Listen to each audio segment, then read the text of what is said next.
He's heading for another 40 homer, 100 run batted in season. Josh Willingham's been hot behind him. Elijah Dukes, Josh Bard, the switch hitting catcher. Alberto Gonzalez and Colin Ballister is the pitcher. That is your starting lineup for Jim Riggleman and the Nationals. And here's Bronson trying to even his record at 500. I think the big thing for Bronson Arroyo, as it is with most of his starts, the only way that the breaking ball in this ballpark becomes a big weapon for him is to be able to use that fastball early in the ball game inside to the hitter, right at their hands. And it doesn't mean that he has to knock them down.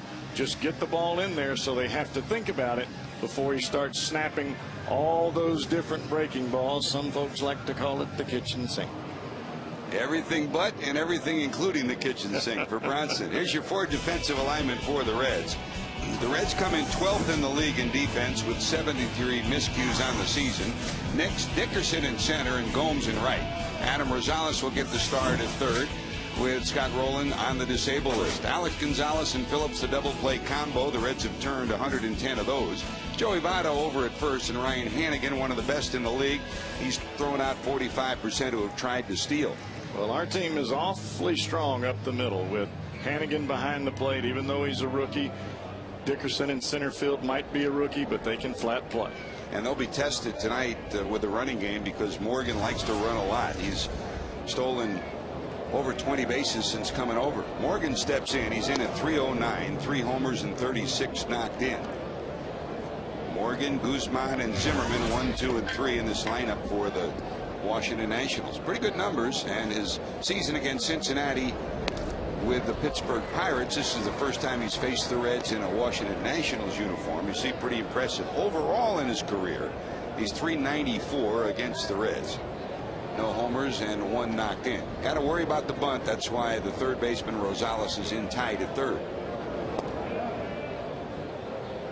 And really, when you look at it, the deal between Washington and Pittsburgh included Morgan and in the bullpen Sean Burnett. Each of them have been pretty productive for this Washington Nationals team. Morgan's been a regular. Burnett's been a solid lefty out of the bullpen. So far, so good for that deal, at least. Well, every team has to have some type of lefty down there as a lefty specialist when you've got a tough guy like Votto or somebody like that coming to the plate.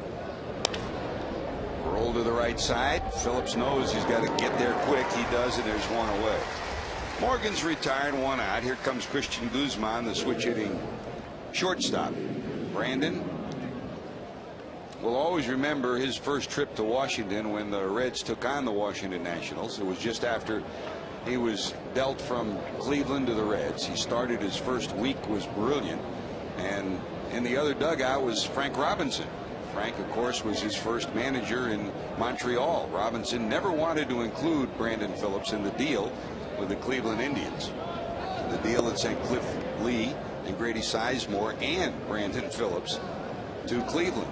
And Robinson called him into his office before the first game of the series. Said, "Young man, you got a second chance. Don't blow it." And he said, "Mr. Robinson, I won't." And I guess he hasn't, Cowboy. Yeah. There's a bouncer down to Votto, over to Bronson, and quickly there's 2 away. 2 ground ball outs from Bronson. That's a good way to start. Well, Chris Spire, who does most of the positioning down in the first base dugout for the Reds, had Joey Votto and Brandon Phillips exactly where they needed to be with Guzman swinging the bat. Otherwise, if they're in regular position, that's a knock. Well, we went to San Francisco last week. They've got a new wall of fame outside the ballpark. There's a plaque there for Chris Spire, one of the great shortstops in Giant history. Also a plaque there for some guy named Brantley. Where did that come from? Pretty neat, wasn't it? Awfully proud of that. I didn't even know it was there. I saw you trying to take it down that last day before going on the bus. You had the chisel working on the wall. You're so bad. I said, "Ashley, send me the hammer and the screwdriver." If my dad was still alive, he probably would. You're right. No balls, 1 strike to Zimmerman. Boy, has he been hot. Another hitting streak. He's hitting 15 straight.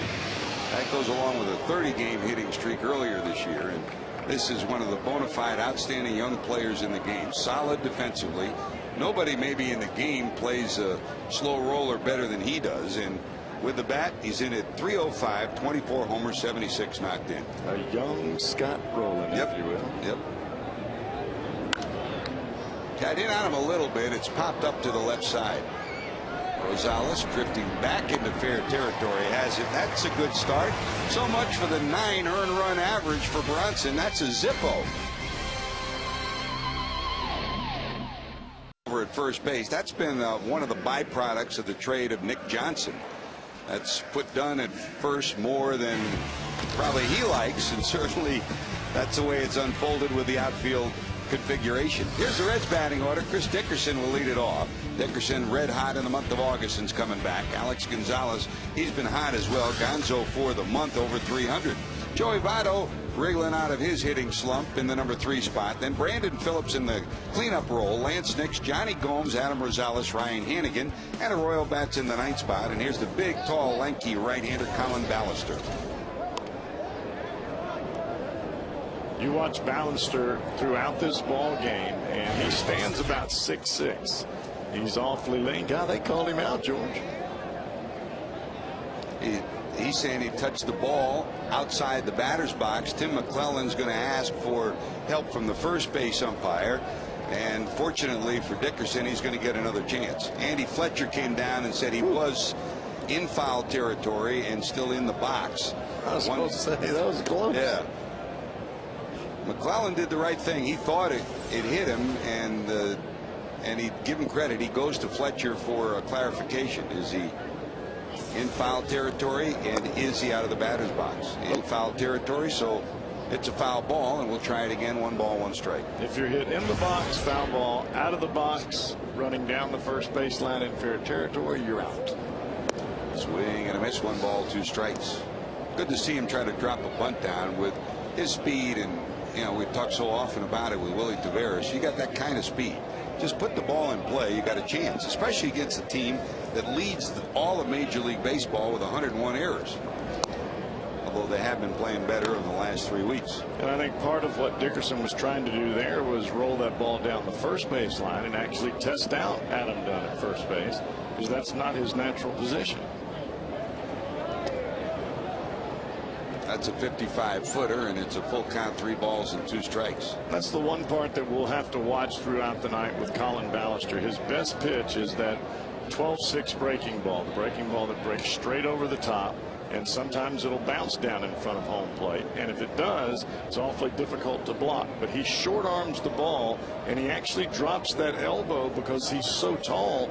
He has to drop it ever so slightly so he can get the ball down in the strike zone. 3-2. Slap down the third base line. Zimmerman flips across his body, and they get him. Billy Hatcher thinks he tapped the foot on the bag before the throw, and he'll make a step out, say a word or two to Fletcher, but will get no help at all. But this is the kind of game that Zimmerman plays. George, you said it earlier. This guy plays it about as good as you can do it, if not better than any. And that play right there is perfectly how you described it, George. A ball that is unplayable, and he makes it an out. And he makes it look easy. That's amazing. Great athlete, great play, and that robs the Reds of a hit. And not only that, he was on Dickerson, one of the fastest guys on the team. Amazing. Here's Gonzalez in at 213. Zimmerman has made errors, but you know, I mean, you look at errors, and yes, the Nationals lead the National League with 101 errors. They're last in that category, but they've played much better of late. But there's some athletes that will, when the year is over, you look at the number of errors, and it's really not relative to how well they play. He gets to balls that other guys never get to, especially in the hole. Popped up, here comes Bard over. They'll run out of room. No balls, 2 strikes. And as a pitcher out on the mound, the one thing, you talked to Steve McCaddy, the pitching coach, he said, you know we hit, but the thing that's impressed him so much is the better defense that they're playing. And as a pitcher and a pitching coach, if you give your pitcher a chance defensively, they're going to feel a heck of a lot better about their job every night. Don't hit it there. 2 away. Here's your 4 defensive alignment for the Reds. For the Nationals, rather. Yes, they've committed 101 errors, but it's been much better over the last 2 weeks. Willingham, Morgan, Dukes in the outfield. Zimmerman, Guzman, Alberto Gonzalez, and Adam Dunn over at first, and Josh Bard behind the plate. The one thing you do expect the Reds to do is try to push the running game against Bard. He has never thrown out runners at a prolific pace throughout his career. Guy who's been around in Cleveland and San Diego, Boston, and his career throwout percentage is under 20%. Well, with the Reds' biggest issue tonight is to try to push the pitch count of Ballister skyward. The only way that you can do that is to work the pitcher, take some pitches, and hopefully get some guys on base. Washington has the lowest amount of innings from their starting staff in the month of August. If they got any kind of pitching, they'd be a pretty decent ball club. But their bullpen ERA is over 5. Their starting ERA is over 5. And very similar to the Reds, they've lost a couple of their best pitchers. Jordan Zimmerman, who they counted on like the Reds counted on Edinson Volquez, he's going to have Tommy John surgery out until probably all of next year as well. So Zimmerman lost, just like Volquez lost for the Reds. 2 balls, 2 strikes to Joey. Speaking of the month of August, Joey has struggled at 175 with 1 homer.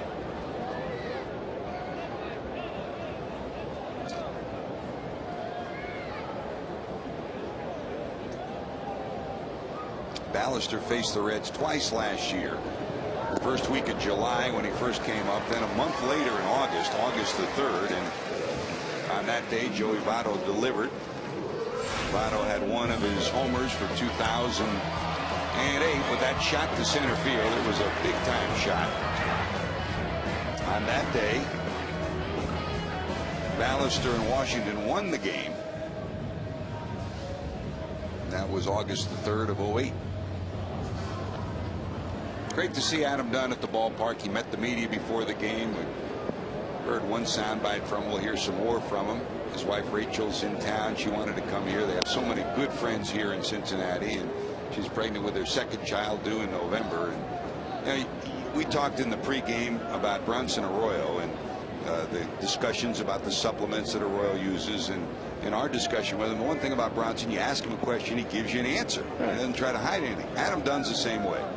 He was always upfront, always ready to answer whatever question you would ask him. He'd be the first if he made a mistake, made an error, did something wrong. He'd be first to admit it. And they're both honest people. They're not going to beat around the bush and try to give you some bill of goods. And those are the kinds of guys that don't test positive because they're not lying. They're telling you exactly what they think. They're not interested in all of that stuff that goes on over there. They're interested in what's going on out here between the lines. 1 ball, 1 strike to Brandon.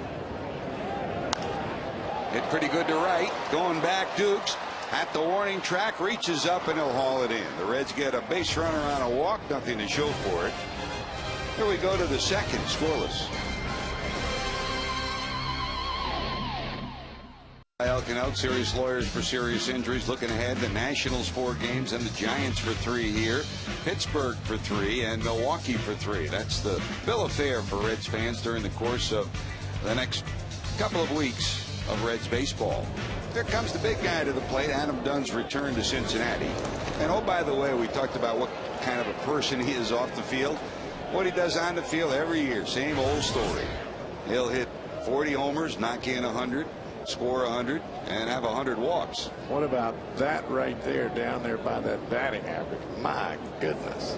Having his best year as a professional for this Washington Nationals team with a 281 average. He's heading towards a 40+ home run season and another 100+ RBI season. As a Red, he wound up with 270 career home runs. He passed the 300 mark earlier this year with the Washington Nationals. Home run leaders in the league. You saw Albert, he got numbers 37 and 38 against the Reds the last couple of nights. That's 2 ahead of Mark Reynolds, and Dunner's behind him in 3rd place. But George, you look at his 281 average with the kind of numbers that he puts up and the walks he puts up. I mean, that's pretty staggering. I mean, that's the kind of year that everybody thought that he could do here. It just never quite padded out that way. And I talked to one official a couple of years ago when Sean Casey was traded, and the comment was, well, we weren't good with him and he didn't make us better.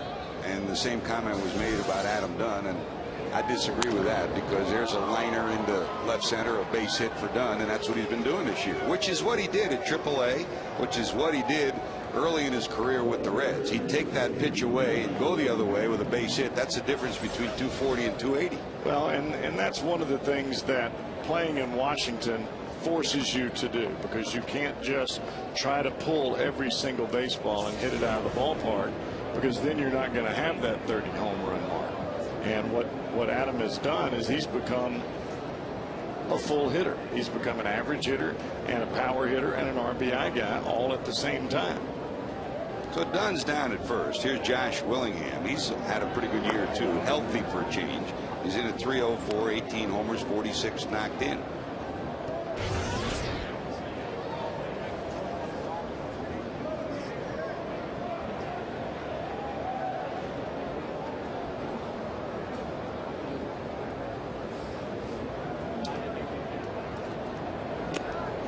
You know, George, when Josh Willingham was in, what was it, Florida?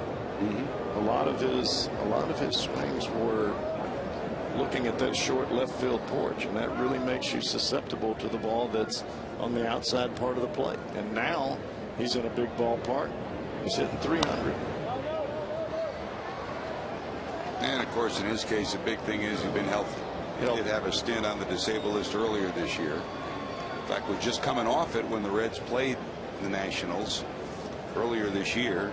It was back in June, the 9th, 10th, and the 11th. The Reds took 2 of 3 down in Washington. He's got a chance to be healthy, as you said. He's playing on an everyday basis and using the whole ballpark instead of just trying to get that one big launch in the ball game out of left field.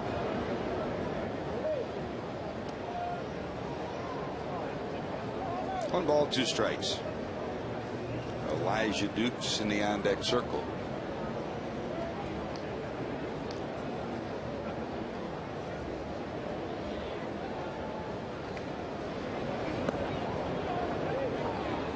Already completed today on this Thursday. Colorado beat Pittsburgh 10-1. Jason Marquis won his 13th. Milwaukee over San Diego 12-9 the final. Hara got the win.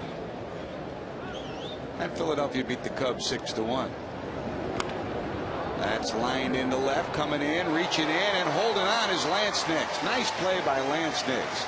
Hit right on the button, and the first step was the key. Lance read that perfectly, hauls it in, and instead of 2 on, nobody out, there's 1 on, and the runner's still at first. If you make a jab step backwards at all, that ball is going to eat you alive. But instead, Nix was being aggressive right off the bat and makes a very nice play. Now, you grew up as a shortstop, and you loved playing short, and if somebody told you to move to third, it was tough. And in Lance Nix's case, he was always a center fielder until the last couple of years, where he's had to play some left and some right. It takes some adjustment. It really does, because the ball comes off the bat different. In the infield, it comes off the bat different, but in the outfield, it's exaggerated. It's kind of like hitting a golf ball. If you only hit it 10 or 15 feet, it doesn't slice or hook a whole lot. You hit it 250 yards, it's going to move a whole bunch, like in the trees. Down to short, 6, 4, yes sir, E3. 111th double play of the season for the Reds. Bronson gets some help from number 2. Good hands. Good twin killing. This game, Andrew Tedesco of Cincinnati is going to win it. Register for your chance to win during an upcoming game at your Cincinnati and Northern Kentucky Toyota dealers. Great job, Jesse, driving that Tundra up there. Great to have you back with us here at Great American Ballpark for the first of 4 against the Washington Nationals.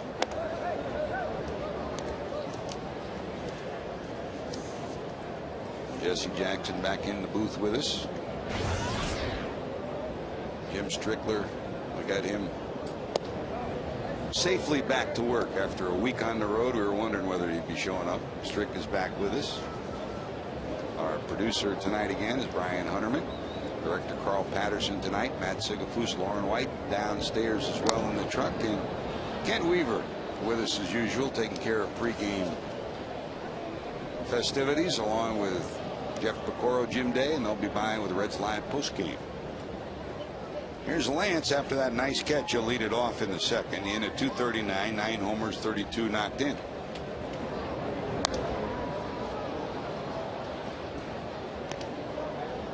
And part-time play, Nix comes in with 21 doubles. That's the most on the club. And had a pretty good road trip, including a big base hit in the Reds' second game victory against the Cardinals in St. Louis. Knocked in 2 with the bases loaded. Hit pretty good right center field. Heading towards the alley. It's going to be one hop to the track. Rounding first, going to second. He'll slam on the brakes with another double. Make it 22 doubles for Lance Nix, leading the team. For a second, George, I thought he was going to be heading for third base. In between first and second, he was laying it on it. They try to start the ball inside. Well, it gets inside, but then it runs back over the plate, and those are the kinds of pitches that automatically hitter says commit. The ball's in the heart of the plate. It starts to run away. It runs right to the fat part of the bat, and as strong as that man is right there, Lance Nix, he just jerks it right in the right center field hole. Nobody out, and here comes Gomes. This is Johnny's 8th start in the last 22 games. 18th start in the last 22 games. He has gotten more and more playing time with the injuries and the shuffling of this Reds lineup. And he steps in now with 11 homers and 28 knocked in.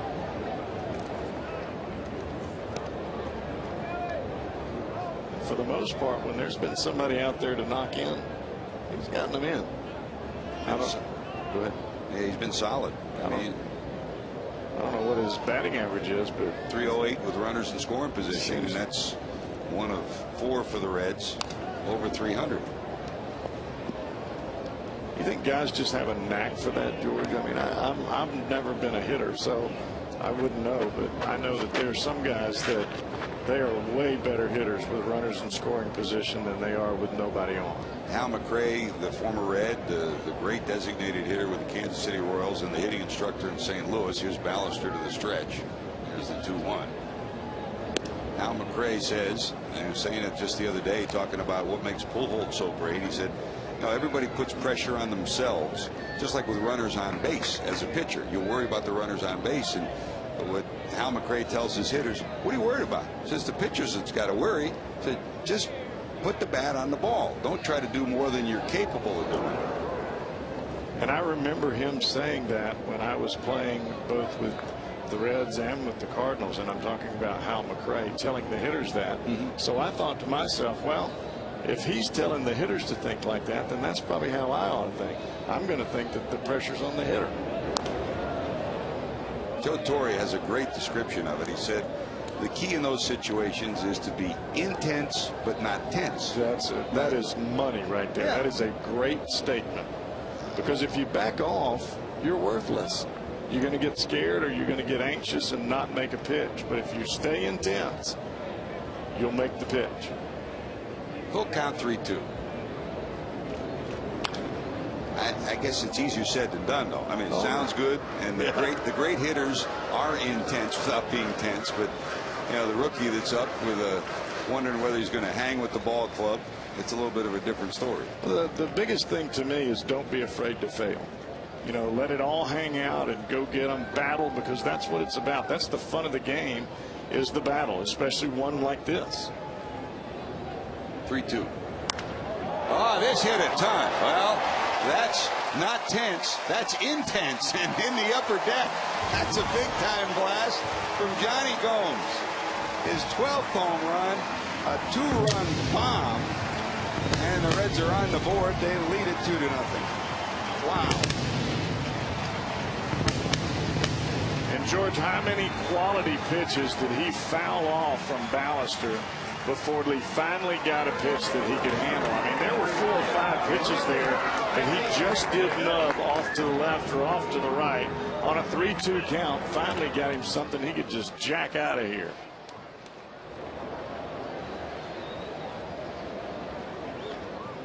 Big swing from Johnny.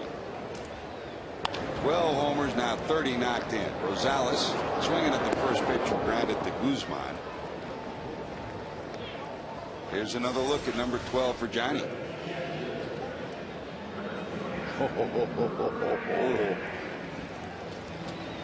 Caramba. That's not one you foul off right there. That's the one you call mama about. And you saw, I mean, Ballister tried to come in on him, and he just was able to flick those balls down the third base line. A little behind on him. He got in on him a little bit, but he just missed on that one. And he missed, but Johnny didn't. 2-0 Reds. Here's Ryan Hannigan.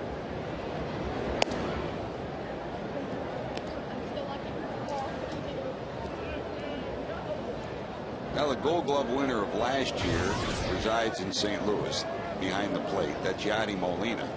Dave Duncan, the pitching coach for the Cardinals, of course, loves his catcher, but the Cardinals as a staff and Yadi Molina as an individual has a lot of respect for this young man. After watching him in the most recent series, they believe he's the real deal.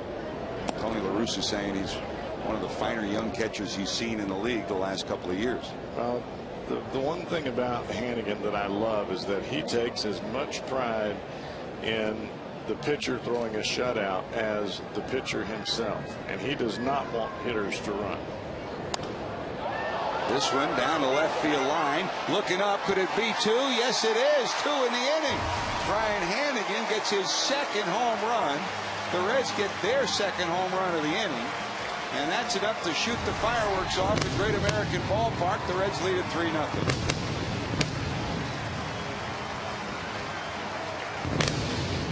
And I really believe, George, and I may be the only one that believes this, but I really believe that if Ryan Hannigan has a full season behind home plate, nobody's going to be talking about RBIs. Nobody's, or lack of. Nobody's going to talk about the fact that he's not driving in runs. He is a guy that makes it happen. There's Bronson, a big swing from him to left center field. Nigel Morgan there. He'll haul it in. Second out of the inning. Another look at another home run swing. Ryan Hannigan has always been a guy, a baseball player that has been able to adjust and be successful in every level he's been at. Every level. Was that a great catch or what? That was a big time. That was big time. Well, if you don't bring your glove, at least bring a hat. Outstanding.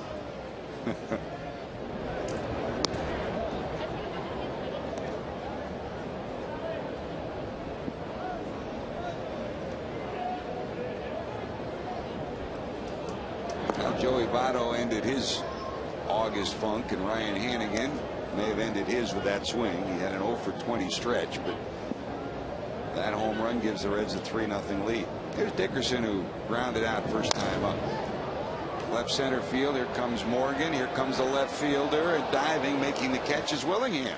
Nice play by Josh Willingham. Well, good inning for the Reds, and a good inning with the black hat in left field for that fan. Reds lead it 3-0. Yes, sir. You visit buyatoyota.com. Buy JTM, food, family, and fun. That's JTM. By Geico, 15 minutes could save you 15% or more on car insurance. Visit us at geico.com or call 1-800-947-AUTO. And by Jeep. You talk, we listen. It's a new day. Have fun out there in your beep beep Jeep. Here's Bronson facing the switch hitting catcher Josh Bard. Bard in at 243, a couple of homers, 22 knocked in.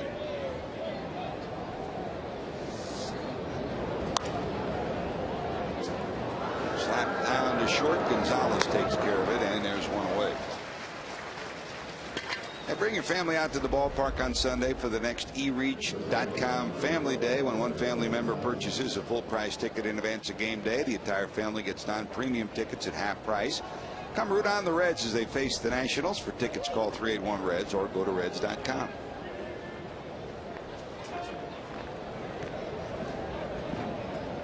There's Alberto Gonzalez, the second baseman, native of Venezuela. In his major league debut a couple of years ago, he steps in at 267, a homer and 23 knocked in.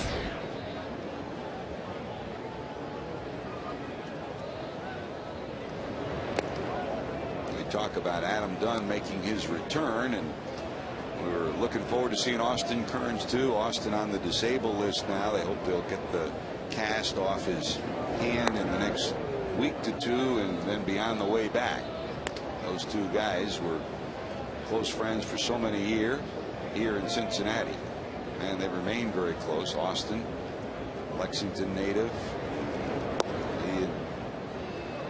His wife and family down there, mom and dad, they were always frequent visitors here. Always great to see them. We were looking forward to seeing them, and we wish Austin the best coming back and getting ready for 2010 and getting healthy. That's picked up in the air by Gonzalez, and there's two away. Speaking of cast, I saw when we came back last night that Jay Bruce has a it's like a removable cast. The soft, it's not a cast. It looks like just like a brace that he's got on that arm that he can take on and off. He is supposed to leave it on there all the time. That's the you hit the nail on the head. We see it off more than it probably should be off, huh? Yeah, I don't blame him. I don't like those things either.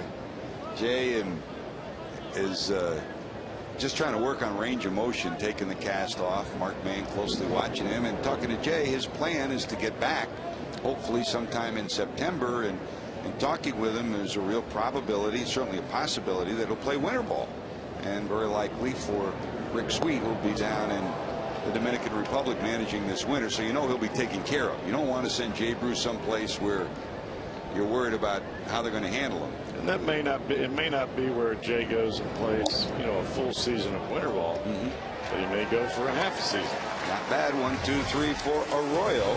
Reds go back to work. Gonzalez will lead it off, leading 3-0. A bobblehead of Reds Gold Glove winner Brandon Phillips, courtesy of Cincinnati Bell. Phillips bobblehead completes the collectible set of 4 that combine to form a special Great American Ballpark backdrop. For tickets, call 381-REDS or go to reds.com. There it is. This is it. There's a collectible set of 4. There's Brandon Phillips, and then there's 3 Jeff Brantleys to go along with that. Yeah, right. How about the glove? It's nice and gold. It's gold. The only problem is they painted this fuzz in here, and I can't seem to get. Oh, that's his chin thing. Oh, I got you. They even got the hat kind of tilted for coolness there. I like that. Edinson Volquez. It's all right. Joey Votto, Jay Bruce, they all come together, all 4 of them. It's pretty neat.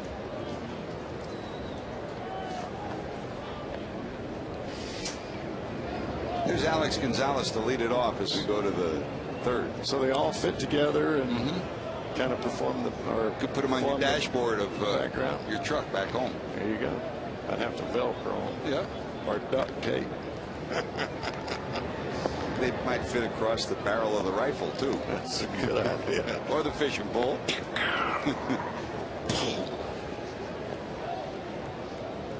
Possible.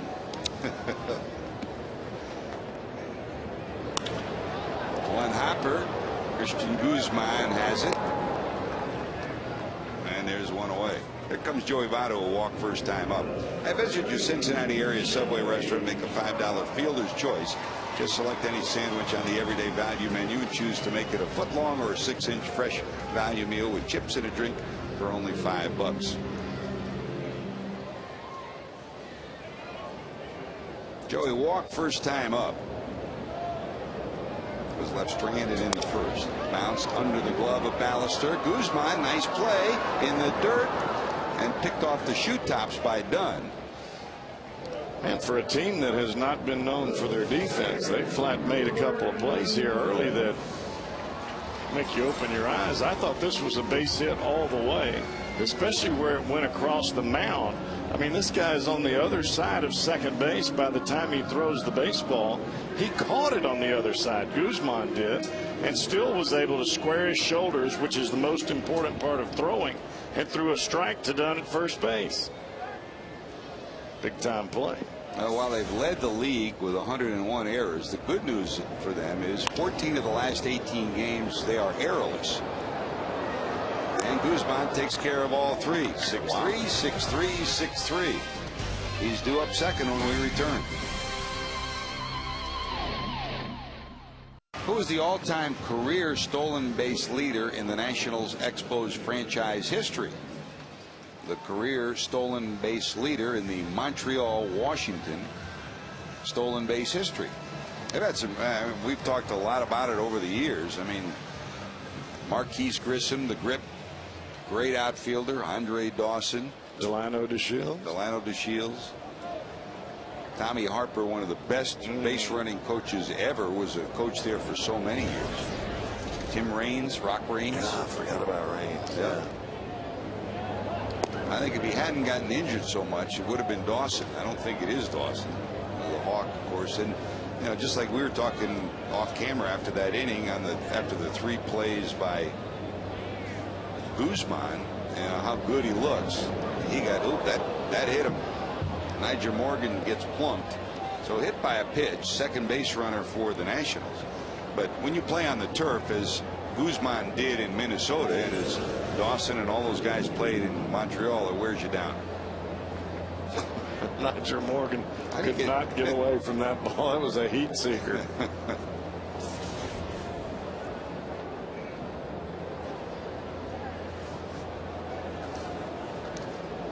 So Morgan now with 38 stolen bases. He has been caught 17 times. 69%. And talk about the difference in base stealing for this club. Arroyo to the stretch. He starts to go and he slips. He was going. He just hit a skid mark around in the curve at Indy. Before Morgan, in 77 games, they had 28 stolen bases. Since Nyjer got their Cowboy, in 37 games, they have 28 stolen bases. Different running game, huh?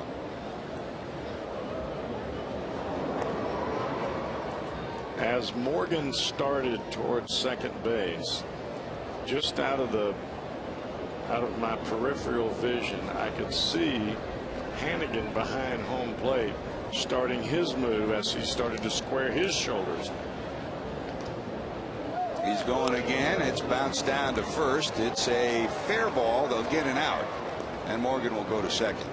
I mean, even if he wasn't running, it's unlikely they could have turned 2 with his speed anyways, but with him running, no chance. He was sliding past second by the time Joey got the baseball. Look out here at second base and watch as the ball comes right in here. He is already sliding past second base as Joey caught the ball and then turns around to throw it. Too little, too late. So sending the runner puts Morgan down at second with 1 out, and here comes Zimmerman. Ryan hopped up first time up, sitting on a 15-game hitting streak, and during that streak coming into today, he hit .455 to get his average back over 300. Phillips trying to keep Morgan as close as he can, about 10 feet from the second base bag. And I think if you're Bronson with a 3-run lead here, the last thing that you want to do is get into a count where you're so deep with Zimmerman that you have to lay a cookie in there and end up with a 2-run jack out of the ballpark, or a place where he hits a double and then you've got Dunn coming up. Down to third. It's a fair ball. Rosales, a rocket shot, and Zimmerman hustling all the way, almost beats it out. Rosales took a peek at second, and he didn't realize how fast Zimmerman was getting down that line. Great job of pitching. Good job by Rosales. And it's a good thing, as you said, George, that he's got a cannon for a right arm.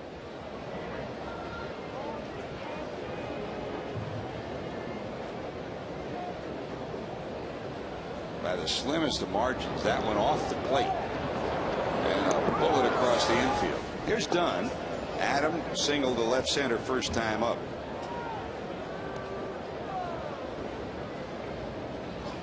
How many superstars are in the game today that run balls out like Ryan Zimmerman? Yep. Because he is a superstar. Oh, yeah.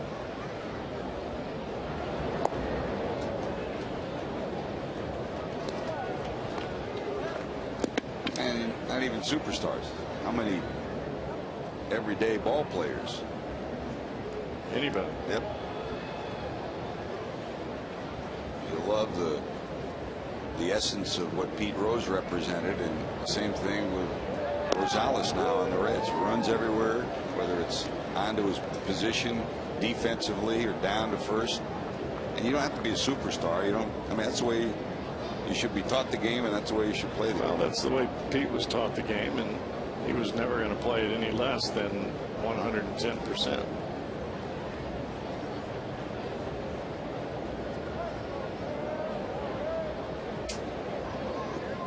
Coming into tonight, Dunn was 0 for 2 against Bronson.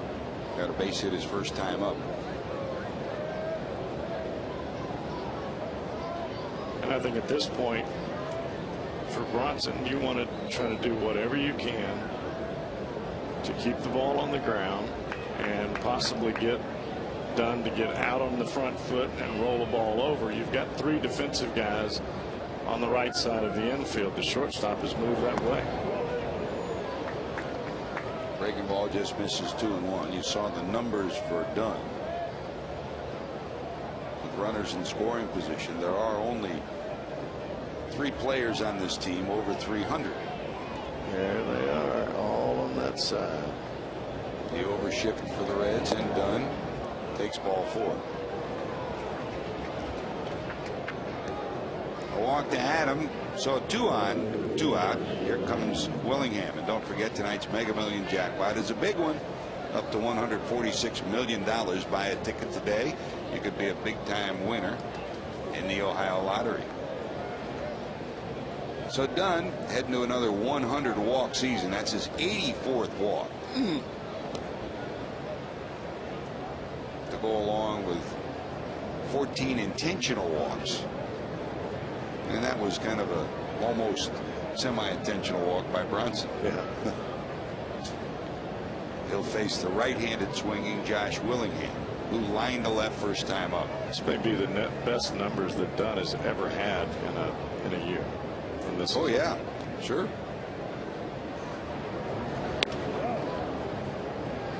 And if you talk to Adam, this has not been an easy year with all the changes, the firing of the manager, the injuries, and everything else that's happened. And having the worst record in the National League. Yeah. That's no fun for anybody. I don't care who you are. And if you care, and Adam Dunn does, all you want to do is win. Whether you're a Red or a National, you want to be on a winning team. You want to have a chance when you get to August and September. That's what it's all about. To play for something besides the final day where you can pack and go home. Opening day is the best day. When you're going nowhere, the final day of the season is the worst day. I remember sitting with Pete Rose the day that Carl Yastrzemski retired, and we were watching on TV, and he said, "You know why he's retiring?" I said, "I don't know. Hurt? Finished?" He said, "Because he didn't have a chance to win." He said he could keep playing, and that's why Pete kept playing, because he was on a team that had a chance to win.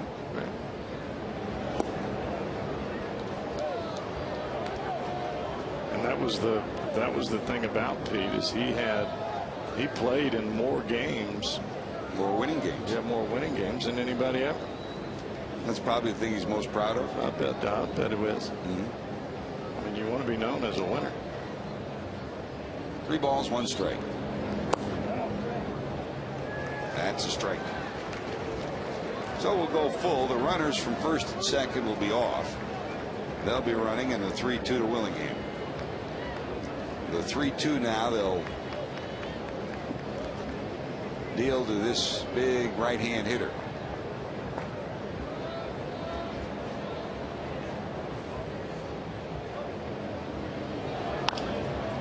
Bounce down to short. They'll have to go to first. They'll get there and get Willingham by a step. So a hit batter and a walk, no harm for Bronson. When we return, Reds go back to work. It's speed, power, great athletic outfielders. Who is the all-time stolen base leader? Pick it from the list. There's Rock Raines with 635. All of them were outstanding players.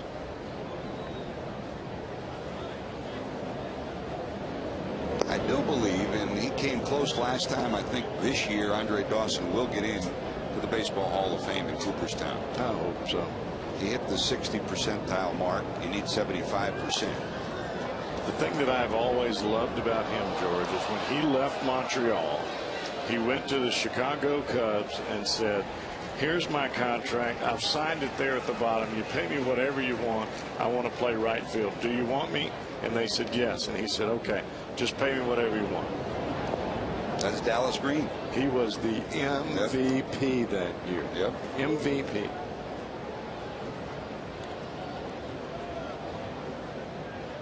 You don't think he had some confidence in his ability?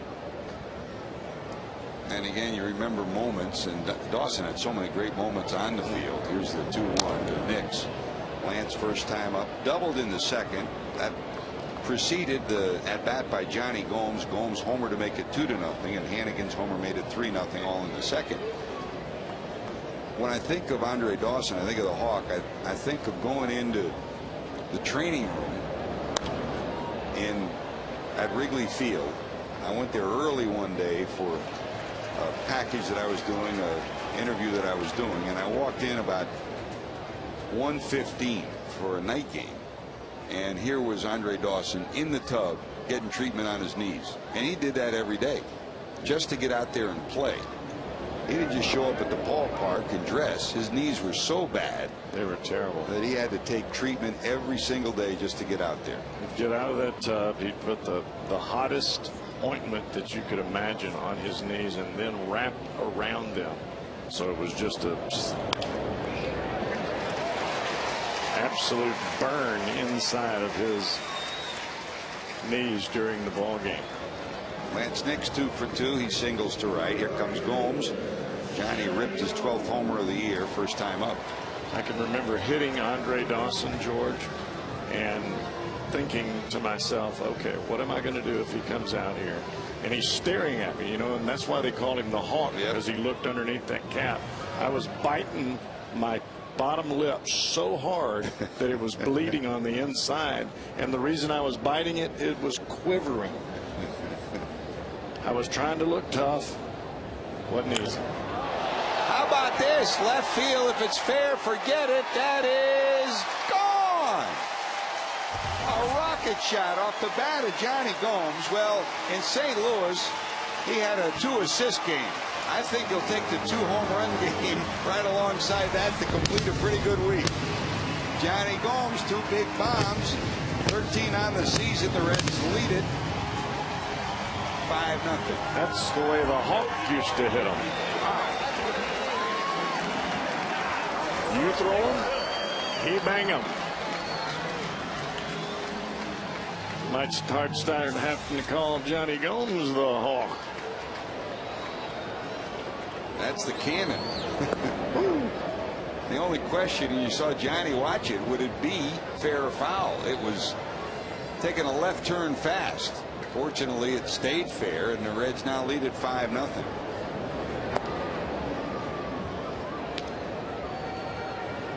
The only way that this ball stays fair, because they were trying to go away and the ball runs back inside, the only way that it stays fair is Johnny gets inside the baseball.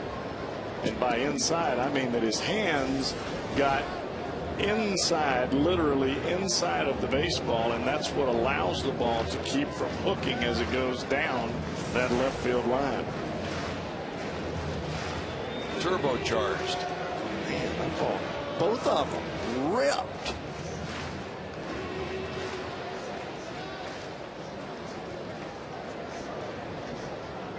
Second multi-homer game of Gomes' season, 7th of his career, and the Reds lead at 5-0. Rosales takes a free pass down to first. He goes, and that'll bring out Steve McCaddy to talk to his lanky right-hander. Ball's supposed to be away, and Johnny almost taking a lumberjack swing, just hacking at it and watching that baby fly. That's a great view from down the first baseline, looking from first base side, looking down the third baseline to show you how close it came. When it left the bat, it was heading to mid left field. It just kept taking a left turn. So McCaddy delivers his sermon with Rosales down at first. Still nobody out here in the fourth. If you put your right arm into your rib cage and put your palm up and make a fist, and the bat is coming out of the top of where your thumb is, that is getting inside of the baseball. And that's the way Jonny Gomes hit that ball. That keeps it from hooking.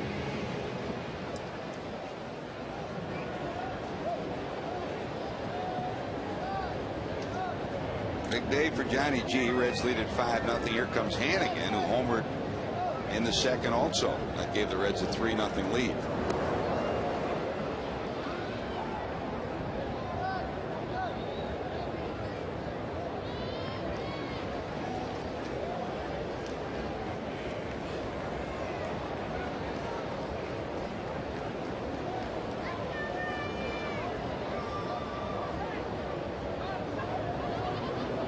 There goes Rosales. Punch to the right side. They'll get no play at second, but they'll get the out. Good decision by Alberto Gonzalez. First to get back as he was covering second, but then to give up on the play at second and take the out at first. I like that play a lot, George, with Ryan Hannigan. He is going to make contact. He's not going to strike out a lot. He handles the bat well. And in order to move the runner like that, especially when you don't have any outs, that's a great play to do it. He came awful close to getting hit, didn't he? That was Ronaldo Nehemiah evening ability there. Hurdles, the 100-meter hurdles. Adam Skeets Rosales. There's Bronson fly to center first time up. He pops this one up to the left side. Zimmerman under it. There's your second out of the inning. And back to the top of the order, Chris Dickerson. Let's take a look and see how close Rosales is actually to getting hit by the ball. Ooh, good job. But you could see his head turned in. He knew that's a hit and run. And that's the way, if you're watching at home, that's how you know it's a hit and run. If the runner is not looking in, it's a straight steal. If he's looking in, it's a hit and run. I guess if you're going to pick somebody on this team to be your competitor in the decathlon, it would be him. You know, when you take everything athletically, everything's full speed. Jumping, running, full speed. You're right. Either him or the guy at the plate. Yep. Chris Dickerson. One ball, one strike to Dickerson, who was nipped at first on a nice play by Zimmerman on a slow grounder to third, and then hit a line drive to left that Willingham made a great catch of. 5 runs, 5 hits for the Reds. And home runs have been infrequent for Cincinnati of late. 3 of them tonight. 2 from Gomes, 1 from Hannigan.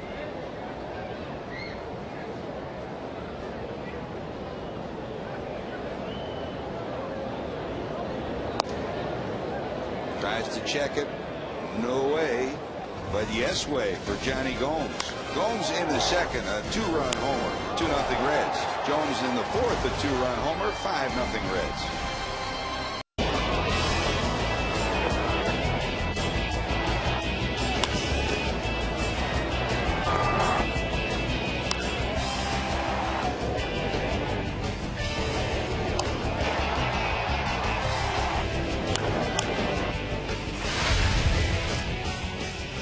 AT&T, the nation's fastest 3G network. AT&T, your world delivered.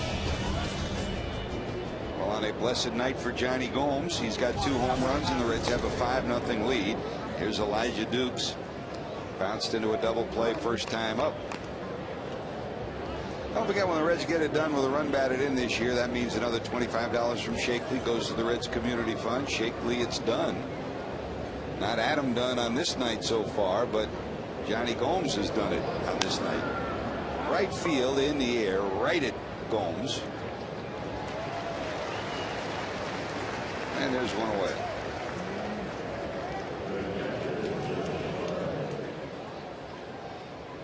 There comes Josh Bard, who bounced out first time up. Our Honda standings update in the East. Philadelphia with a 5-game lead over both Atlanta and Florida. Phillies are winners today again. Cliff Lee got another win for Philadelphia, coming over from the Indians. Cardinals 4.5 over Chicago. Colorado 5 back. Their Honda the standings update.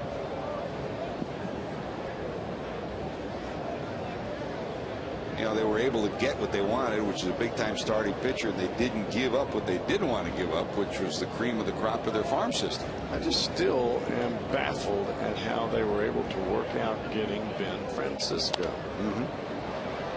I mean, that would be a guy that would fit into this lineup for the Reds. Plain as day, a right-handed power hitter. And they got him almost as a throw-in just because they got Lee.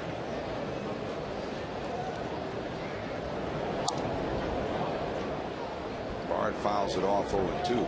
I'm anxious to see what happens now also with Billy Hall. There's a guy, I mean, he's killed the Reds over the years and designated by Milwaukee yesterday. Of course, he's owed big money, $8 million plus what's owed this year, which Milwaukee now will pay for. They've tried to make a deal for the last 2 months and haven't been able to make a deal. But I mean, somebody has to believe that there's still something left there. He's a very versatile player. There's a fly ball to left, running over Nix, looking up. He got it. Lance Nix, full speed, hauls it in. That's a big time play there by Lance Nix, especially having to backhand the ball and having Chris Dickerson coming right at him full speed. Never takes his eye off the baseball. I guess that's the benefit of being a big muscular guy. You don't have to worry about anybody running into you. You're right. But you're right with Billy Hall, George. Guess we'll talk about that in a little bit. How about that for an easy inning? Bronson will take it. 1, 2, 3. To the bottom of 5 we go.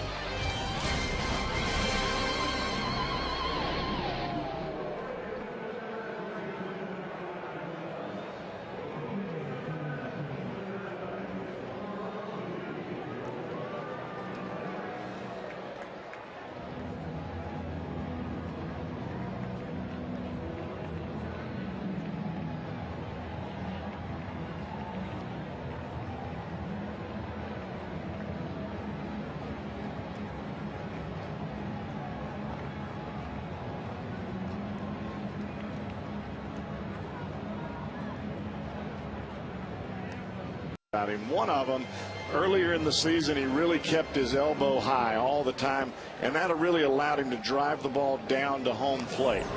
Throwing the ball down to home plate allows you to get the ball where it's very difficult actually to get from here to there, and you're really throwing the ball at an angle towards home plate, and the hitter has a difficult time making the swing. Watch as this ball goes to home plate. The action on it, it's almost like throwing the ball from the sky.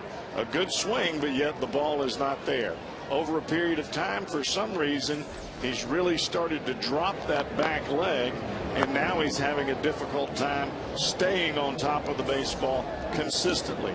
This back leg back here drops, and the elbow at the same time is not the same height as you saw it in the first screen, which ends up making the ball either sail up and away, or the ball will really start to run to this side over here. And what that means is the ball is up, it's out of the strike zone, and we all know what that means. It's either walks or home runs. Gonzalez strikes out. Here comes Votto. Oh, Professor Brantley, I have a question, Professor Brantley? Yes, sir. Well, we can show it again after Votto's finished, but the one thing I didn't realize it until you just showed that there's a ball almost in the identical place that Votto hit it last time, and Guzman takes care of it. In the earlier shot, watch his hands. They come over his head with his windup. Right. Now, there is on top of his head. Now, watch him this time on the other shot. He's no longer going over his head. Well, what they were trying to do by stopping going over the head was that big step that he would take back in his initial phase. They were trying to shorten him up here, make him a little more compact. Well, they did make him compact, but he's so compact now that his elbow drops and his back leg drops, and now he can't find the strike zone. Thank you, Professor Brantley. And you don't see it on every pitch. You just see it like on that breaking ball there. Drop the elbow, back leg drop, breaking ball hangs up high in the strike zone. And that's where you get yourself in trouble. Here's Brandon. High pop up into short left center. Here comes Willingham. He's got it. That'll do it. Back-to-back 1-2-3s for these two pitchers. We're heading to the sixth. Ballister's due up. Thomas, Kentucky, getting it done with his hat. You don't need to bring a ball glove to the yard. When you got a hat, you can catch it in. We're out here in left field as Bronson Arroyo goes to work in the sixth inning. We're with Jay Thomas. How'd you do it? Oh, I just saw the ball coming, and I was worried about the beer, and I didn't have another hand, so I pulled the hat off my head, and next thing you know, it's in the hat. Did you save the beverage? Yes. I got a little on the guy down there, but he's left now. But, yeah, I caught it. And you gave the ball to the friend here? Yes, to Lindsay. Lindsay here has the ball. How cool is that? That, you know, the guy you come here with catches the ball, home run ball. It was amazing, considering that I love coming to the Reds games, so it really made my night. All right, that hat's famous now that you're on. Good, I'm glad. I mean, I've had it for years, and now it's finally famous. That's an awesome task. Is that the first catch you've ever made with the hat? Maybe. I mean, in 33 years, things get foggy, so it might be the only thing I've ever caught in a hat. Well, congratulations. I know, and you got a ball to remember forever. George Grand, hey, you never know what's going to happen when you come to the ball yard. That's great. You know, after a few beverages, sometimes it does get foggy, your memory, doesn't it? It does. Tell them congratulations. I wouldn't know anything about that, but I've heard.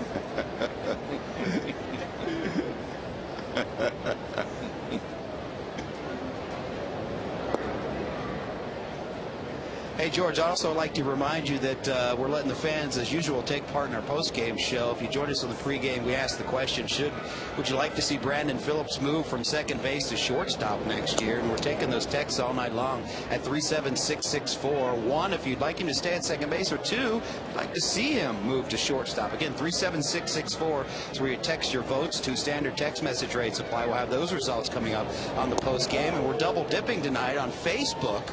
Facebook.com/Fox Sports Ohio. You can go on there and post your comments. Now make them good. Think about it. We're going to pick some of the best and show those as well with the comment and your name on Reds Live postgame. So we're having some fun with the fans tonight. Thanks, JD. Great job as usual. There's a ground ball out. Morgan retired. There's two away. Padilla pitch hit for Ballister. So Ballister's night is done. Looking down in the bullpen. Bergman is loosening up. He'll probably be the next twirler for Jimmy Riggleman. Here's Guzman. Bounced out twice, both to the first baseman. Don't forget Sunday night at Petco Park in San Diego. The USA's best high school baseball players take the national stage in the 7th annual Aflac All-American High School Baseball Classic. Greg Biggio joins the live HD broadcast. Game time 8 o'clock here on Fox Sports Ohio.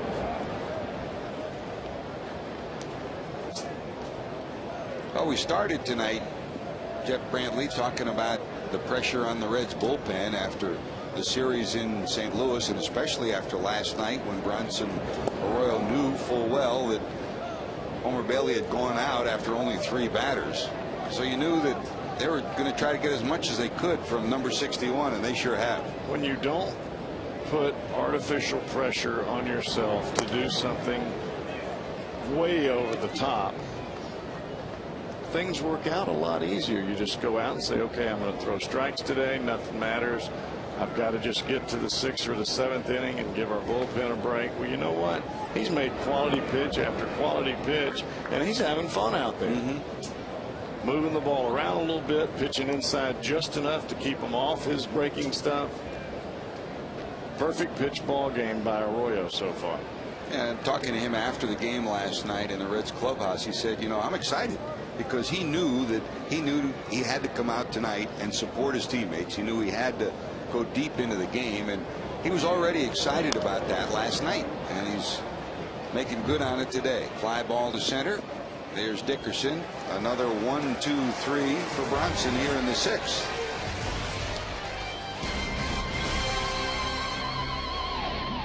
Story, a great catch by Jeff, not Brantley. The Jeff in left field, and he only spilt a drop or two of his beverage. That's big time. Good job, man. Our Coors Light freeze can brought to you by Frost Brewed Coors Light. You ever tried to catch a ball in a hat? I'm sure that you have. It's not that hard. I don't think I ever have. It's I not mean, other than with your kids. You just grab the bill of the hat. You kind of fold it just a little so you've got a little room in the hat. And where your head goes, that's where the ball goes. It's not that hard. You'd be surprised, even with something that's fast. So the bottom line is you come to the ballpark, bring your glove. But if you can't bring your glove, bring your hat. There you go. 2 ways to catch it. That's true. Been a pretty good night for Reds fans at the ballpark tonight because Jonny Gomes has hit 2 homers. Ryan Hannigan has hit 1. So 3 big souvenirs. There's Jason Bergman who will come in for the 31st time. Veteran right-hander, 27 years of age, New Jersey native. But he does throw strikes. Well, we showed you the catch in left field, and how about this catch? After the ricochet onto the walkway, there's the youngster that he didn't get it clean, but man, is he pumped or what? He's going to go home and he'll remember this night for a long, long time. Is that great? Great night. That'll make it to school somehow here in a few weeks. Nix is retired. Here comes Johnny. Gomes, a big night, 2 homers. The first one is 12th of the year, made it 2-0 after the Knicks double in the second. The second one made it 5-0, his 13th of the year after the Knicks single in the fourth.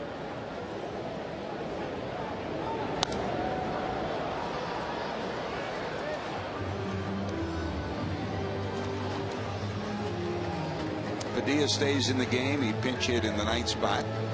He's your center fielder, so he stays in the game in the 9th spot. The new pitcher Bergman enters the game in the 1st spot.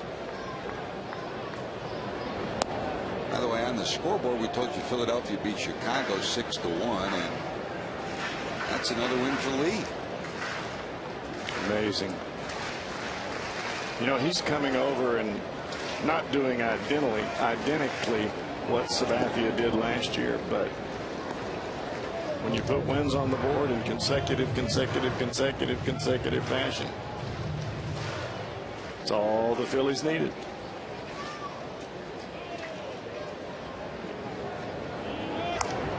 Gomes slaps it to the left side and out of play.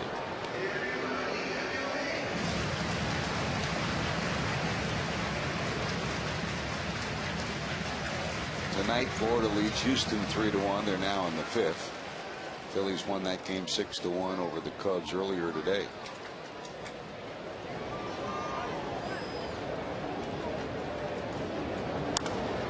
Down the line, curving, it'll go foul. He's been putting some swings on some balls tonight. 2 balls, 2 strikes.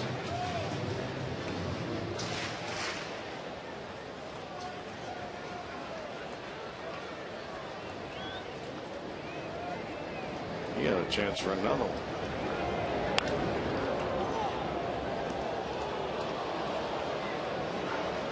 They keep coming in there, he'll keep ripping at them. You got that right.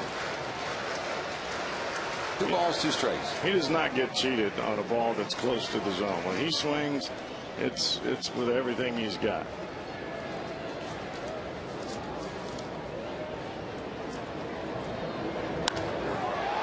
In the air to center. Going back, Padilla at the wall. It is gone. That's 3 for Jonny Gomes. What a night. Oh, baby. Unbelievable. Johnny's got them on their feet for a standing ovation. 3 home runs tonight. That sends the fireworks off in the Queen City.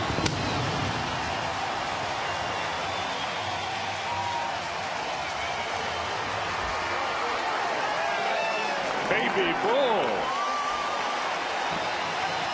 They want a curtain call.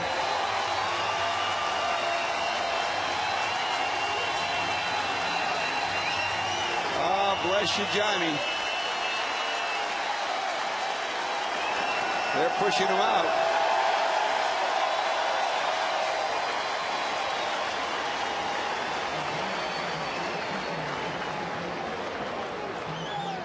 Man, oh man.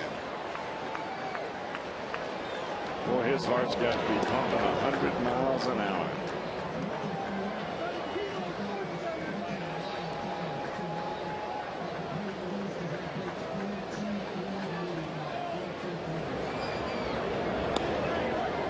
There's another look at a big time swing, Cowboy.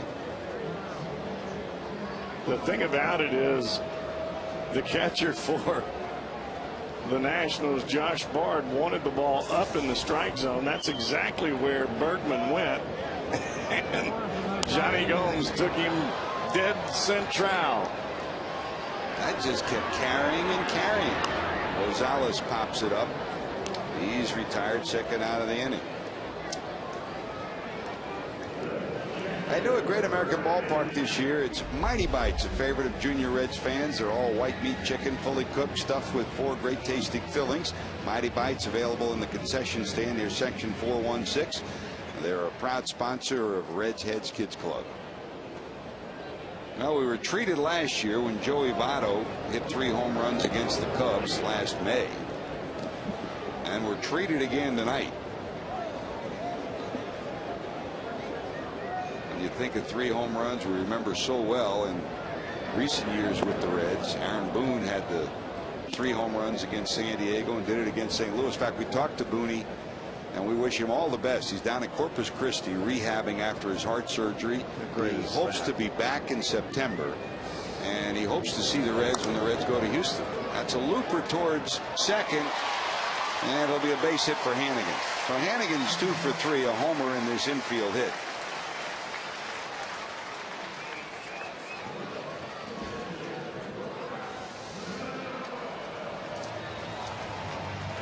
Guzman has made 3 great plays behind the bag. He couldn't come up with this one. What a night for Johnny. And it's only the 6th inning, so you start thinking, Cowboy. What's that?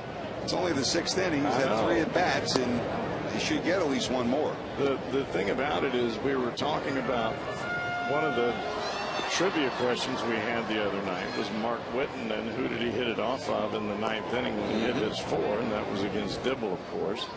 Dibble being the announcer, or one of the announcers for the TV for the Nationals. In the booth right next to us. It's got to be bringing back some memories. And the thing about it is, this ballpark may give up some home runs. There are these are no wind-dated homers. They would be home runs anywhere else.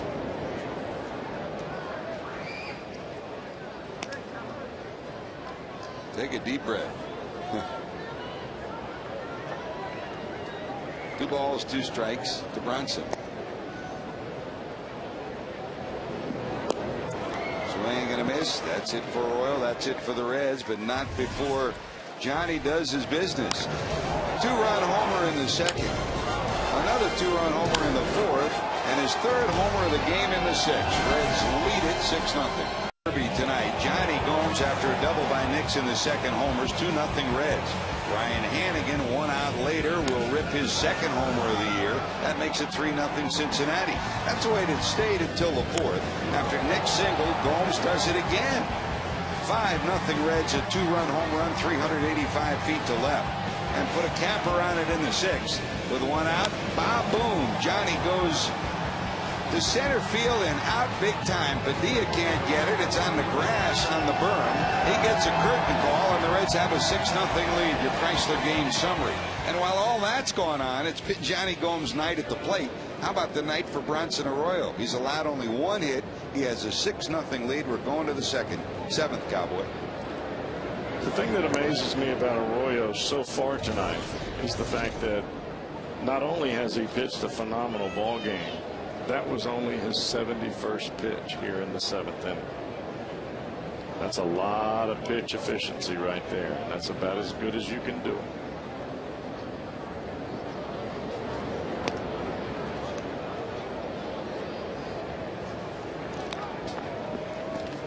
1 ball, 1 strike to Zimmerman. Ryan popped up, grounded out, 0 for 2. Guzman a 17-game streak. Zimmerman a 15-game streak. So far, each of them hitless tonight. The lone hit the Nationals have is a single by Dunn back in the 2nd. They got 2 runners in the 4th. Morgan was hit by a pitch, and Dunn walked. This inning, it's Zimmerman, Dunn, and Willingham due up. 2 balls, 1 strike.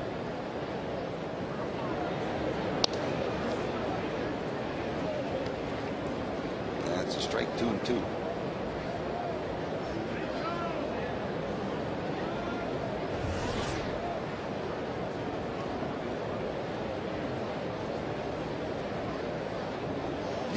righty for Bronson tonight.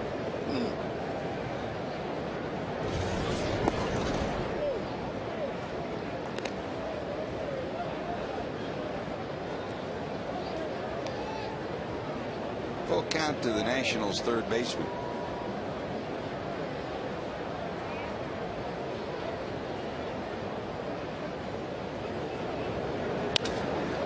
That's a 16-game hitting streak for Zimmerman. During the streak, he's hit over 450, and it hasn't been just one hit a night. It's been usually 2 hits a night. So a leadoff base hit here in the 7th, and here comes Dunn. And here's tonight's What Do You Know, brought to you by Radio Shack. The all-time leader for most home runs hit by a member of a Washington Major League franchise is Columbus, Ohio native Hondo Frank Howard. He hit 237 homers between 1965 and 71. That was for the Senators. Hondo, of course, born in Columbus, went to South High School in Columbus. Great all-around athlete, an All-American in both basketball and baseball at Ohio State. Drafted by Philadelphia in the NBA. Mountain of a man, 6'8", 275. They called him the Capital Punisher in Washington, the Bengal Bomber in Detroit, wherever he was. And he could eat to match the home runs too. I mean, the greatest stories you ever hear about Hondo are not about his home run hitting, but from the late Eddie Brinkman. Brink was one of the greatest competitors that you ever come across, and they were roommates. Brink and he. Food is good. The stories that Brink would tell, they were roommates, and they'd end up, there's a broken bat into center field. Dickerson there. Speaking of food, George, Reds fans, for a great tasting meal and unbeatable value, pick up delicious JTM Philly Kits, burgers, or delicious hoagies at your favorite grocer. JTM, food, family, and fun. Brinkman loved Frank Howard as a teammate, as a roommate. But back in those days, you roomed together, and when it was all over, you'd pay your incidental bill, meaning you'd get your room service bill that had come to your. And Frank had his jacked up so to the max. After 3 days, you know, Brink could have maybe 2 hamburgers and that'd be it, and Hondo would have eaten out the kitchen. What an immense man, and his heart was bigger than his body. Hondo is something. What a great hitting instructor, a good coach. I'm telling you, George, even when I first came up, my first few years, I was fortunate enough to get to just be around him as he was on the opposition, and just a phenomenal man. And boy, could he throw batting practice. I mean, he'd throw it in the early group at 12:30, then again at 2:30, and then at 4:30, he'd still be throwing BP. And pump it right in there. No cutting, didn't sink. I mean, it was just perfect batting practice. Even though he was an old-time player, the modern-day player loved him. All of us. Swing and a miss by Willingham. 1 ball, 2 strikes.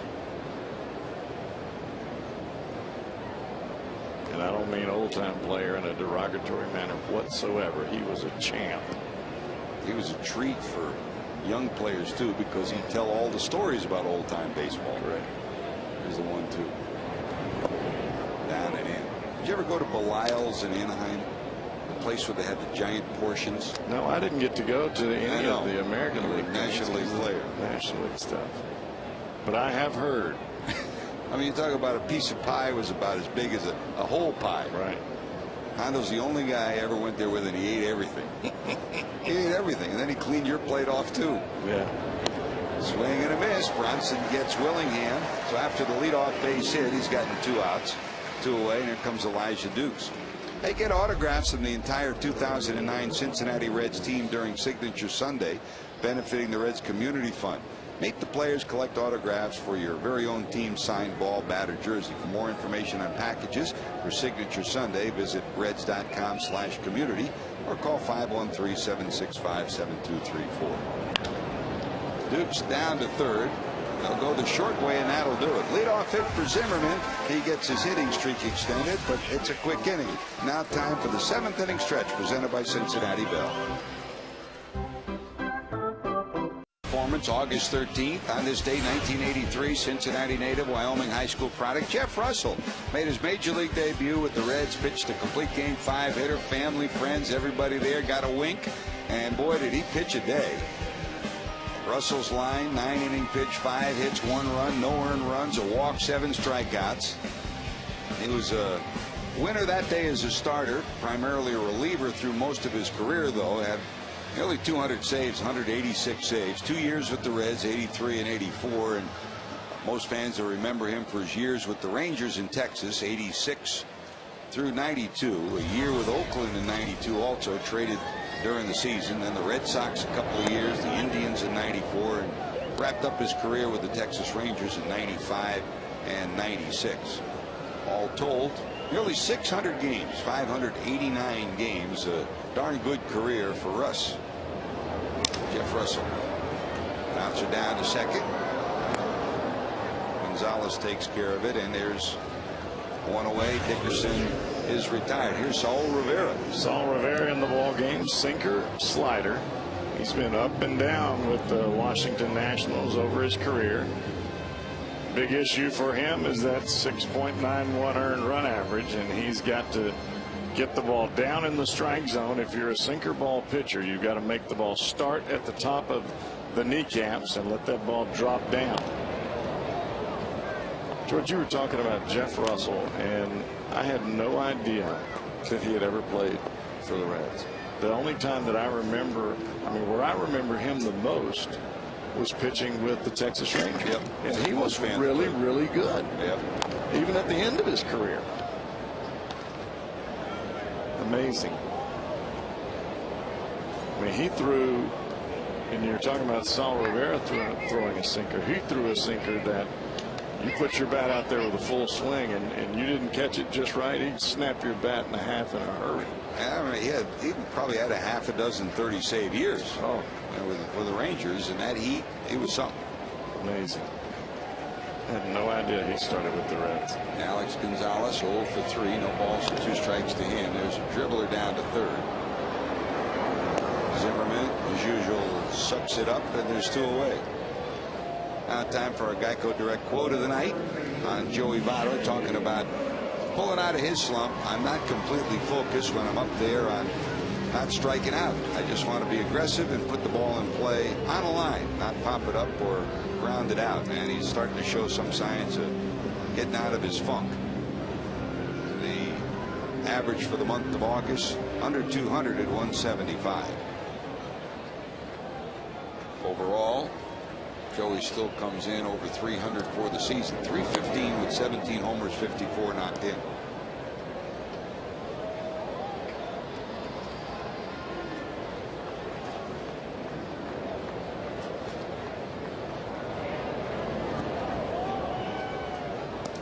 He just looks a lot more confident at the plate. You can see him making very small adjustments, and he just looks comfortable. Doesn't look like he's searching. We were in San Francisco this past week and talking to Carney Lansford, a great hitter in his own right, a batting champion and the hitting coach there. And he was talking about Pablo Sandoval. He said, Pablo, and you can see it just by watching him. He's one of these see the ball, hit it guys. And he's great at doing that. Another guy who's now with the Nationals was with us, and he reminds me so much of Sandoval, was Dimitri Young. Yes. Switch hitter. See the ball, hit it. Don't make it too complicated. Right. Joey's a completely different hitter. Yes, he works so hard at his craft. I'm not saying Pablo doesn't, but it's a different kind of approach. He analytically looks at a pitcher. He analytically looks at his swing. Now mentally, he's reliving that swing that he just took and trying to prepare for the next swing. He really is. He thinks almost one pitch ahead, very similar to what you do as a pitcher. 2 walks for Joey tonight. Good eye. 2-out walk. Here comes Brandon, who's 0 for 3. Fly ball out, ground out, and fly ball out. Hey, Reds fans, come on down to In Between Friday at 6. It's your chance to be on Reds Live, asking the baseball question you need to know. Then our team will answer your question on Reds Live after the game on Fox Sports Ohio. Be part of the fun at In Between Friday at 6. Good question. How many Cokes does the Cowboy have in the course of a ball game on any given night? A lot. It could be a new Guinness record. Was it Ty Cobb? Didn't he have the stock in Coca-Cola? He did. That's how he made all that money. I mean, he became a millionaire. That's what you should have. I know. I think I'm a little tardy. Yeah, you're right. I'd drink up the profits. Brandon 0 for 3 tonight, but in the last week had a good road trip. 320 in the last week. Right center field hit pretty good towards the warning track. Padilla takes a bad route and he can't get there. It's going to hit the turf. Here comes Votto, who's off and running with 2 outs, and he'll score. Padilla took a bad route. Probably should have had it. It'll go as a double, and the Reds will get a run out of it. I think sometimes in that part of the ballpark, because of the way that the wind sits or the way that something is happening in that area, we've seen other guys do that. They start towards the wall, and instead of getting to the wall, they have to break back in towards home plate. Well, it's too late at that point because the ball has already started to slice. It started to slow down, and the ball drops in front of them. Hit hard down to short. Guzman has it. Reds pick up another. They lead at 7-0 going to the 8th. The year by Aflac. We've got you under our wing, and by your Cincinnati Northern Kentucky Honda dealers. Visit myCincinnatiHondaDealer.com for current offers. Wow, what a beautiful sight on a beautiful night for baseball, and the scoreboard's even a better sight. 7 runs, 8 hits, no errors for the Reds. No runs, only 2 hits for the Washington Nationals. There have been 2 stars to this game. Here's one of them. Bronson Arroyo's allowed only 2 hits. His leadoff single by Dunn in the 2nd, and a leadoff single by Zimmerman in the 7th. And he's had big-time support from his right fielder tonight, Jonny Gomes. Not 1, not 2, but 3 home runs. A 2-run homer in the 2nd, a 2-run homer in the 4th, and another one in the 6th. And hang with us because he's due to lead it off in the 8th. Hopped up left side. Rosales runs out of room. Bard tonight grounded to short, fly to left.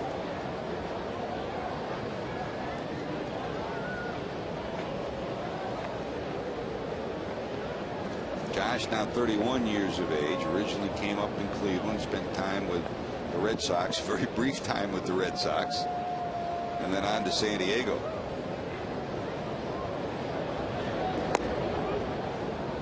That was the deal where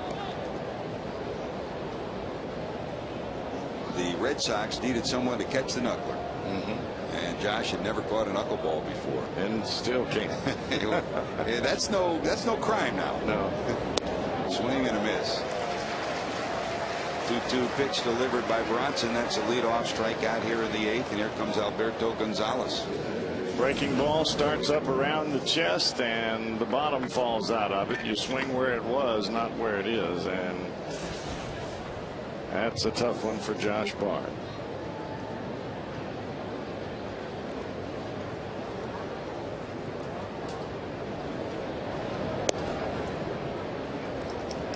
Alberto lined to short, popped up 0 for 2.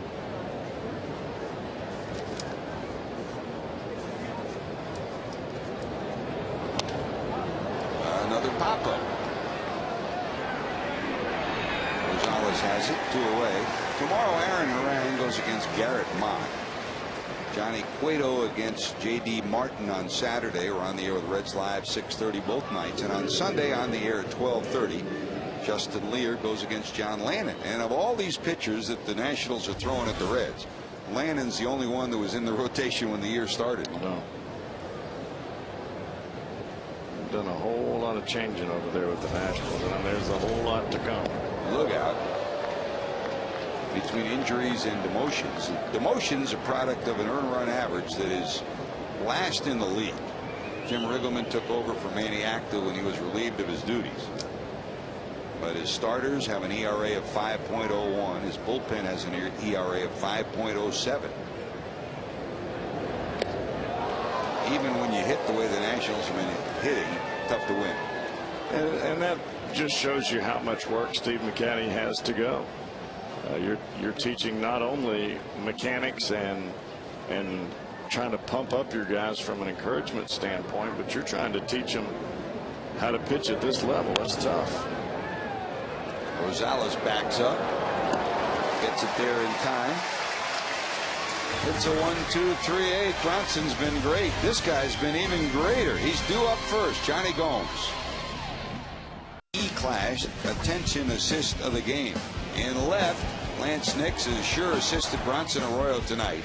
That great catch coming in on a line drive. And then in the alley in left center field, he plugged the hole big time with a running, lurching catch of a ball that was headed for extra bases.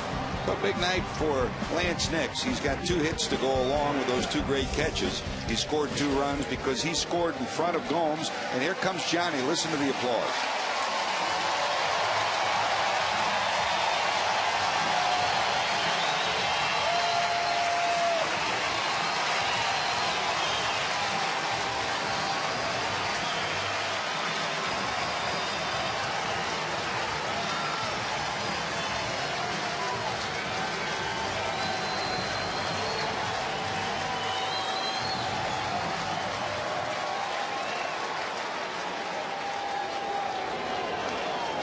What a night to remember for Jonny Gomes. 3 home runs and 3 at-bats. He'll face the new pitcher, the hard-throwing Mike McDougal. Look out. Well, McDougal just got about 16,889 enemies with that delivery. And let's remember, Mike McDougal is pitching for his 5th or 6th team for a reason. The reason is he can't find anywhere near where that little plate is at home. That was not on purpose. So the lanky right-hander from the stretch. Ball 1 to Johnny. Well, that'll loosen your noggin up a little bit, won't you? You're trying to gear in to try to see a spot that you can swing at a ball, and then that thing comes at your head. Well, McDougal has such a difficult time even getting the ball to play catch with the catcher. 1 ball, 1 strike. A big swing and a big ooh.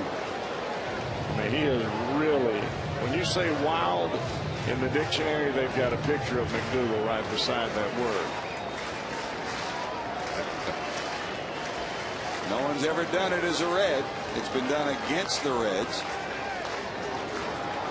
Gomes digs in, and it's spoiled and flipped down the right field line and out of play. When Mark Whitten hit his 4th home run back against the Reds, when Dibble came in the night, I couldn't believe that he hit the home run off Dibble. But when you've got a hard thrower out there like McDougal and like Dibble, all you got to do is just get the bat to the ball. 1 ball, 2 strikes to Gomes. That just is called strike 3. Tim McClellan with the late call, strike call always. He calls strike 3, but let's give an applause to number 31.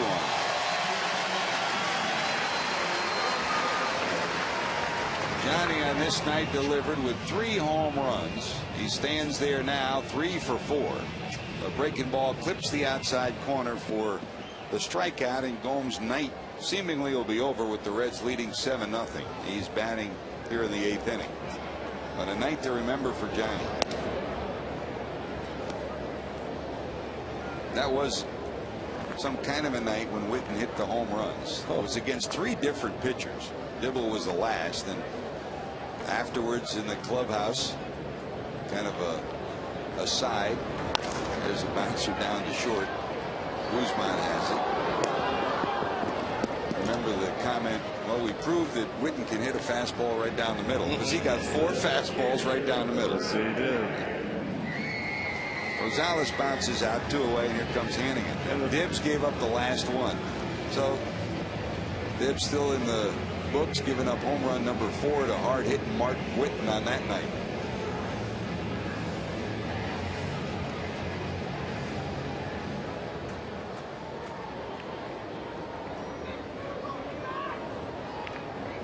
Here's Hannigan. He's also homered tonight. He's 2 for 3. His homer is second of the year, back in the second.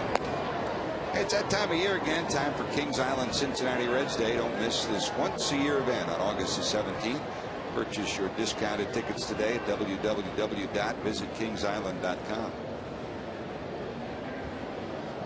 Ballister started 5 innings, 5 hits, 5 runs. Bergman gave up 2 hits and a run. Rivera 1 hit and a run. And McDougal here in the 8th inning.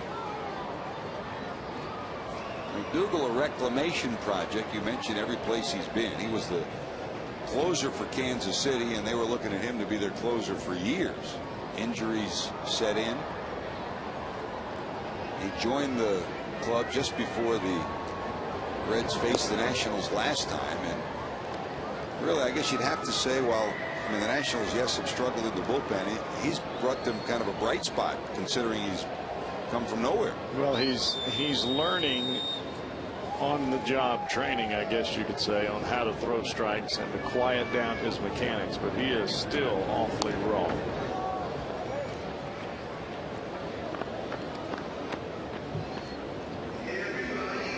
Saves, 12 opportunities.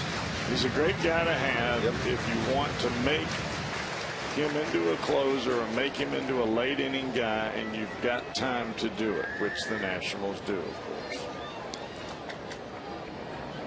2 balls, 2 strikes.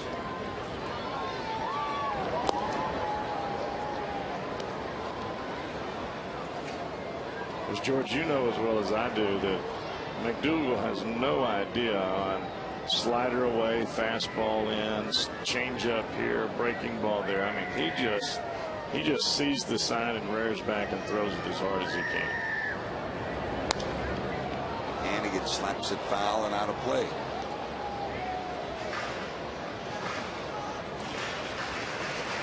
And I think that's what leads to more injuries than not, is you're not in control of yourself. When you throw the ball as hard as you can on every pitch, you're just asking to get hurt.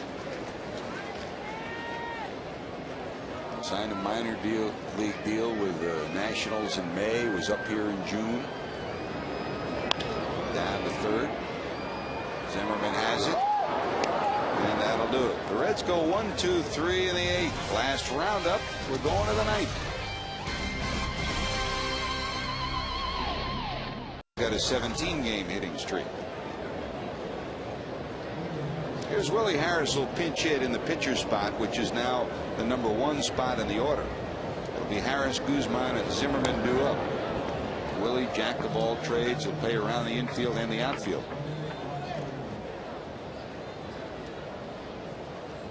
What a night.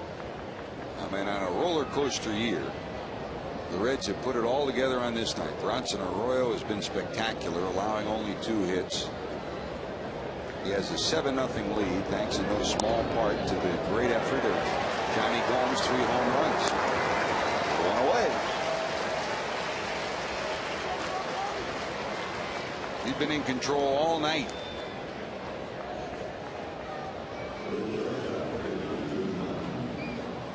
I think the big number there, George, is he only has 3 strikeouts. Now, a lot of people would say, well, he should have a lot more. No.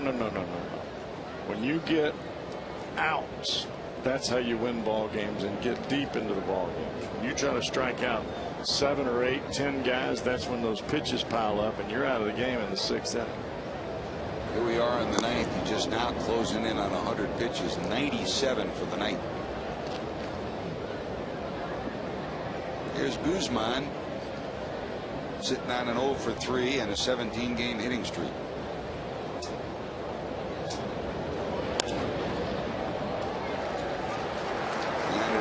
That streak will be over. 2 away. And don't forget, when you can't be home to watch your Reds on Fox Sports Ohio, check out MLB.tv, log on to the internet, watch every out-of-market Reds game live. For more details, visit Reds.com, where baseball is always on. Now, these fans that are here tonight have a lot to applaud. They're applauding Bronson now. They've applauded Jonny Gomes. And boy, it's a smiling scoreboard night for the Reds on this night. We'll let them take you through. Ryan Zimmerman's at bat. Zimmerman 1 for 3.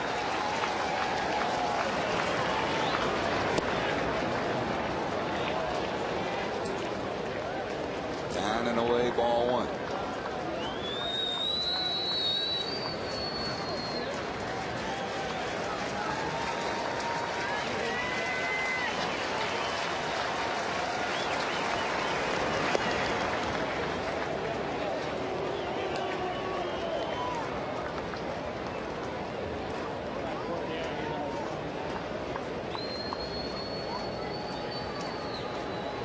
The last out of the 5th, and the last out of the 9th. That's your toughest outs to get.